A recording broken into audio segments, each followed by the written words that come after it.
Huh? Hey. So I'm not going to introduce myself because I know everyone here, and I got to know some of you yesterday, so that was really exciting. And I don't think I need to go into any details about that, but I the title of my presentation today is "We're Happy, They're Doomed," and if anyone has read Kyria Abraham's book, Tales from a Jehovah's Witness Upbringing, or I'm Perfect, You're Doomed, Tales from a Jehovah's Witness Upbringing. I haven't read it, actually. It's on my reading list, but I haven't read it, but it's a good read. Yes.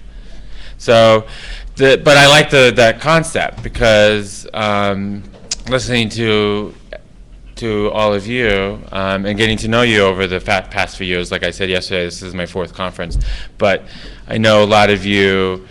A lot of the issues for us is that once we leave the society, our life goes down the pot. We've been taught that we'll end up in the gutter, we'll have all kinds of diseases, we'll be drug addicts, and I think for some of us we've gone down roads where we've experimented with many things. I could relate to what Jim was saying because when I was disfellowshipped, I really wanted to become the person that I was supposed to become as a disfellowship person. So, I tried to experiment with different things and do all those bad things that we're not supposed to do. So, but Steve had asked me to really talk about life satisfaction, and he was curious. In New York, we did a survey. We do an annual survey just to see, if our members want to continue meeting monthly. If they do, what kind of topics do they want to talk about? And on one of the questions in terms of what topics are you interested in, 69% of respondents said that they were interested in learning about life satisfaction. That was the greatest, among other things, that was the top one. So Steve thought it might be on your minds as well. What I plan to do today is just really, I would like to present a survey. It's a 5-question survey. It was designed by a psychologist at the University of Illinois, and he designed this study in 1985 and has used it extensively since then. And it's been peer-reviewed, so it's a pretty good, I think, self-assessment of where you think you are right now and where you would like to go in the future. So if I could get a volunteer to pass those around, and we'll just take a few. Okay. And we'll just take a few minutes, and I think everyone has pens. So, and please do not write your name on it because I will collect them because I want to just see. I want to get a group. I want to measure groups' overall satisfaction. So don't write your name on it. No. Cannot. Sorry. And yeah, I got one. I'm all set. Okay. So I'll just review it real quickly before everyone gets started. There's 5 statements that you may or may disagree with, and then using the 1 to 7 scale, indicate your agreement with each item by placing the appropriate number on the line preceding that item. Please be honest and open in your responding. So I think that's pretty self-explanatory. And if you would kindly total the numbers at the bottom there of your 5, which would be very helpful. So if you have any questions, let me know.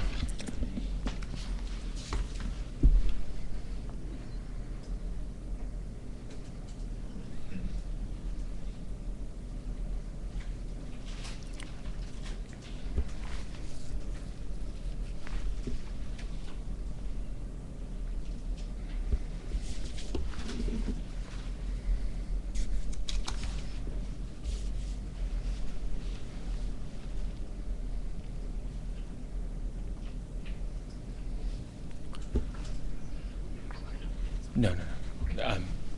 We'll review it and the answers. You want me to? No. We won't collect them for now. Just hold on to I it. thought you said you need the answers. I was like, do you want me to? Oh, no. Yeah.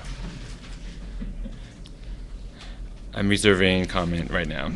I'm wearing this cute little boy shirt that you and me combined in Macy's. Remember? Yes. The little black bands and the white. Oh, you're wearing? Which color? I'm wearing them right now. The sangria color?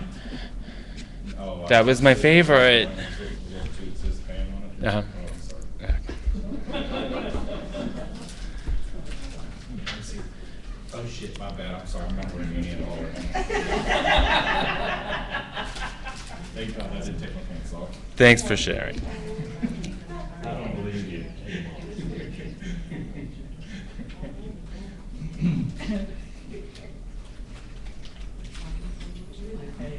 So is everyone have completed, or does anyone need more time? Larry, do you need more time, or are you? Okay. No, sir. Okay, you're done? Okay. Essay's fine. Is everyone done? Who's not done? Okay. So just put aside for now. I'm not going to, we'll talk about the questions and the answers. But, my mother always said to me, anytime we talked about individual happiness or pursuits, she always said to me, we don't need to do that. This isn't living. This isn't living right now. Living, I'll give it to you more. You have a blank, you need blank one? That was a blank one, I just handed it. So just take a few minutes and answer this question. If you have any questions, let me know. So my mom would always say, this isn't living. Why don't pursue anything that makes you happy, because this isn't living. We're not really going to live until the new system. And so I grew up with that. And, I think, she just trying to assess her as a person, I think that's held her back, because why you're not going to want to accomplish anything if you think that it's not worthwhile. So, and I think probably some of us, because I think that really comes from top down in the Jehovah's Witnesses, that sort of idea, or that we're taught at the conventions, don't go to college because we don't. So I don't need to drive that point home, but that's always affected me, and I think as outside of Jehovah's Witnesses, the self-help industry is a multi-billion-dollar industry. United States is one of the few developed countries that have very high rates of alcohol and drug abuse. So if we're very happy, then why do we need those things? Or why do we need to spend so much money on trying to make our lives happy by reading all these self-help books? So I started to wonder, where do our perceptions of happiness come from? And I studied sociology in college. I graduated 2 years ago at age 38. So if anyone's considering going to college, it's never too young. I went to college with 40, 50, 60, and 70-year-old people. So, so I consider myself a sociologist because that's what I studied, and so I'm always looking at how society influences groups. So thinking about our perceptions, it's sort of like an upside down triangle. Do we have markers or? Richard, did you bring the markers up? I didn't take all this. Well, I think I have a couple. Hold on. Make sure they're dry erase. Yeah, Yeah, they are. it's no big deal if we don't have them. It's not a big deal. There's a blue one. I know that's dry. That's perfect. It's dry erase. Okay, It's okay. from work. Promise. Very dry. A little. Oh, here we go. Okay, great. Thank Was you. it dried up anyway? Well, it's been Sharpen. Yeah, totally. It can come clean, but it's just a pain. So let's see. Let's do pink since that's part of our logo. So broadly, we get, I think, our perceptions of what makes a life satisfying from our culture. So broadly, with politics aside, I think in the United States we have the American dream. That's sort of our, it's very broad, but everyone pursues the American dream, and that's what we're conditioned to believe brings happiness. Now, if you grew up in a tribe in Africa, really what makes a satisfying life is maybe for having 4 wives and having several children and having a well-appointed hunt in a field to grow food. So where we may look down upon that, so culturally that's what's built in. So it really depends on where we come. If we start to narrow it down, then I think it goes regionally, because in New York City, we feel that paying $2 million for a 400 square studio in the middle of Manhattan would make life pretty satisfying. Whereas if you're from Kansas, probably having 20 acres would be what more appropriate and what makes life happy. So regionally, even those things start to form our perceptions of what makes life satisfying. And then I think, sorry, I'm losing my, okay. So then, we keep going down. So then we have the religion,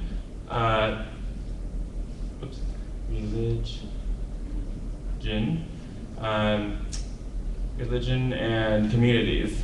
So, we grew up in, as Jehovah's Witnesses, or we converted later on in life. So that religion forms our perceptions. And like my mother said, really it's that paradise. So that paradise is what we all were doing, what we were doing, right? I mean, Brenda, you were saying you really made that effort, and you went back to the convention, and it was really, when you went back to the convention, you got sucked back into it.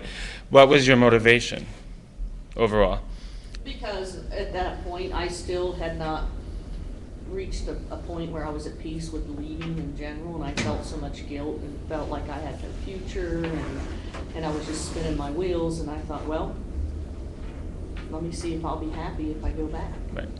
So, and did, for you or for anyone else, was the risk of losing your relationship with family and friends, was that a factor? So, we grow up in a society that puts a very high value on family relationships, and typically family relationships are very supportive. And Suzanne, I really related to you yesterday because I'm going through the same thing with my family, and I wrote him a letter about a year and a half ago, and I said, I can't take the way you're treating me anymore. I need to be treated at the minimum as like a basic human being. So if you can't do that and you can't meet A, B, or C, then don't bother calling me because it's not fair to me anymore. So I just, but doesn't mean that I don't want that relationship. I was very close to my family, so it's very hard. And so our communities face, they, even in Ronan, what was very successful, what made a successful family was different than maybe the larger cities in Montana. So our smaller communities, our social groups, are the people in our Kingdom Hall, they're always constantly watching us, so we're always careful. But growing up in that environment, I think for most of us who grew up, we could say that many of the people in the congregation started to form our own perceptions of what makes life satisfying. So, and then I think the most micro is our family. So, what my family thought was, for my family, it was for me to become a circuit overseer and have, 4 children, and be a faithful witness was what made life satisfying, and I think for most of us here. If we went out to the DragaCon and we asked maybe a married couple there, and we said, what had your family, what brought forth for you to what would make life happy, and they would probably say, going to college, having a successful career, having a family. So, those perceptions change. So I don't know if that makes sense, but my point with this really was that ultimately we define we need to define for ourselves what makes life satisfying, not all of this. And the reason I say that is because these leading psychologists, Shannon Johnson, define happiness, and they call it subjective well-being, because I agree with that, because happiness is very temporary, because if this week on Tuesday I had a really bad day at work. So if you asked me on Tuesday, are you happy? I would have said no. But that wouldn't indicate that overall I am an unhappy person. So I would rather stay away from the use of happiness, because that can change from day to day, but just or overall well-being or life satisfaction. But they say that subjective well-being or happiness is a global assessment of a person's quality of life according to his chosen criteria. So it doesn't say according to the criteria that your family chose for you, or your community, or your religion, or your culture, what you choose. So you can take little bits and pieces from all these different things, but we need to define for ourselves what makes a satisfying life. And I think Jim, he had a long road, but he eventually found that. Brenda had a long road, and she had to take time out and say, I need some time for me to reflect on what values what are my values, and what do I want out of life, and what's going to make me happy. And so I think if we haven't done that, we need to do that. And if we're on the road to doing that, then I think we're in good shape. So anyways, let me get off my little soapbox with that, but let's just review the answers. And according to Ed Diner, he's actually the psychologist from the University of Illinois that developed this survey.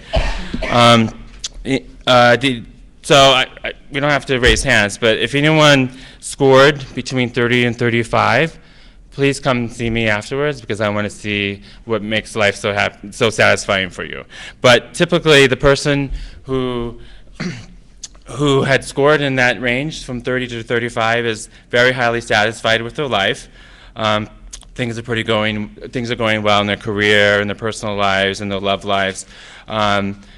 They may find, just because that they're satisfied, they may not be complacent. They may want to explore challenges, but overall, you're a pretty happy duck. So please see me, because I want to know what your secrets are. But if you are there, that's great, and I think we all need to work toward that. So 25 to 29 score is considered a very high score as well. It's a high score, sorry, the other one was very high. And like the other person, you're pretty satisfied. There may be a few things you want to work on, but overall, you're pretty satisfied with your work, your school, your family, friends, leisure, and your own personal development. So if anyone scored between 20 and 24, psychologist Diner believes that that's the average in developed countries. So most people fall in this category. And he says that the majority of people are generally satisfied. They may have some areas that they would like to see improvement, but overall they're pretty happy with their work, social, family, and leisure life. He does say that an individual in this range would like to move to a higher level by making some life changes. So that's when we can start to assess and say, okay, I'm pretty happy, but there's this area, maybe it's work, where, and that's where I'm in right now, I think. I'm not quite happy with what I'm doing.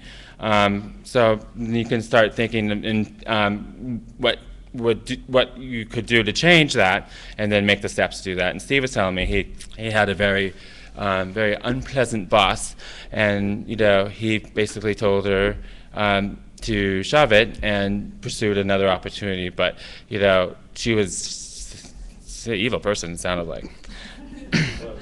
So if you scored between 15 and 19, you're slightly below average in life satisfaction. Don't be dismayed. doesn't mean all hell's breaking loose, but that, there's some things that you want to work on.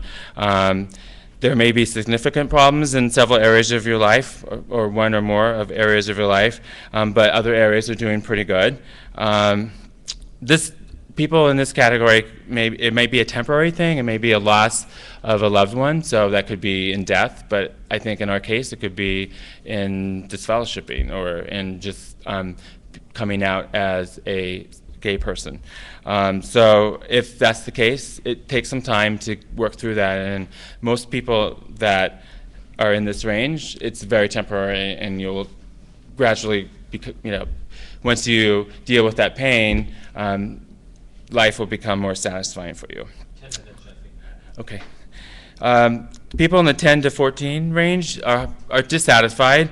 They're substantially dissatisfied, according to psychologist Diner, and there may be a number of domains that are not going well or going badly in your life. So again, don't dismay.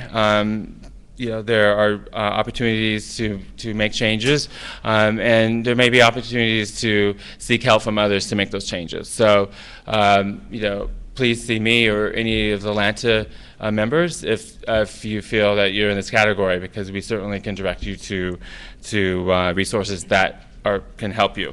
And if you're in the 5 to 9 range, again, you're very extremely dissatisfied. And both dissatisfied and extremely dissatisfied could be temporary as well, through a loss. Could be a loss of a job as well. My partner was laid off from Bank of America, and he couldn't find work for 12 months. This was in 2008 to 2009.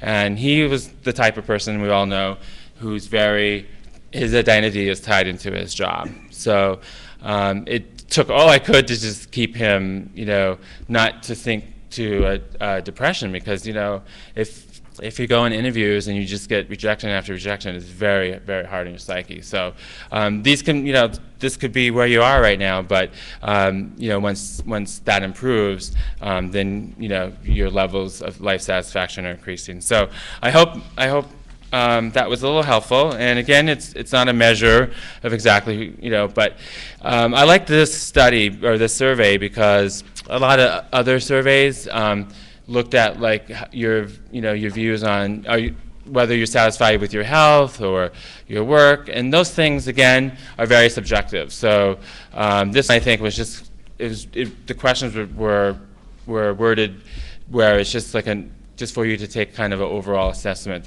rather than measuring one aspect of your life. So Steve, if you could collect those, and I have blank copies if you want to take one home with you, but I just want to see where we are as a group as well, and then where you saw where you were individually.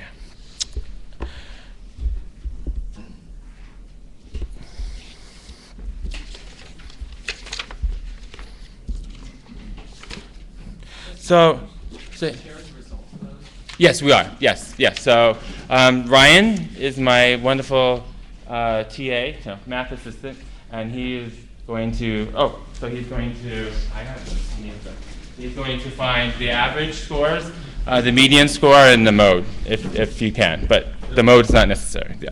In 5 minutes. Okay, great. So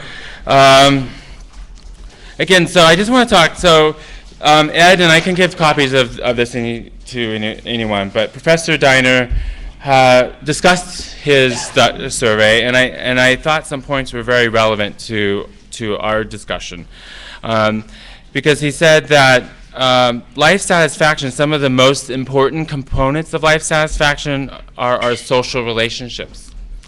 So when we have problems where we lose our friends and our families through coming out or through leaving the religion, that can be very devastating. And I think all of us here have experienced that in some degree. So I think you all can relate to that. And, it really should be a temporary setback in our lives. And it's easy to say, and like I said, I basically disfellowshipped my family a year and a half ago because I just couldn't take the emotional abuse that I was getting from them. So, I hope someday that we can have a relationship. But, so I think it's affected the way that I view my life satisfaction, but I think I'm getting better. He says another factor that influences life satisfaction is our performance, and it could be career, it can be education, or our role as in our partnerships, or relationships, romantic relationships. So if you're dissatisfied in any one of these areas, again, these are you have the opportunity to make positive changes to any of those areas, and it can be very difficult when we're dealing with a career or with school. School is very expensive, takes a lot of investment. We could be in romantic relationships that are may not working out, and it's very hard to try to decide what to do. But if you need help from any one of us here, or if you need to seek help outside, there's nothing wrong with that. A third factor he talks about is our personal satisfaction with ourself, our religious and our spiritual life, learning and growth and leisure. And it was very interesting with Tony's. Did everyone find Tony's exercise yesterday interesting? And I like the concept of it was like our memoir of sorts. And when I actually sat down and looked at the different belief systems that I explored, I had 9 belief systems. I think it was 9, right? 9 or 10. So I was like, oh my God, it made me realize that I was really searching for something. So I don't think I'm necessarily satisfied spiritually, and I'm seeking that, and I've explored many different religions. I'm really close to Episcopalian. I attend the Episcopalian church. I find their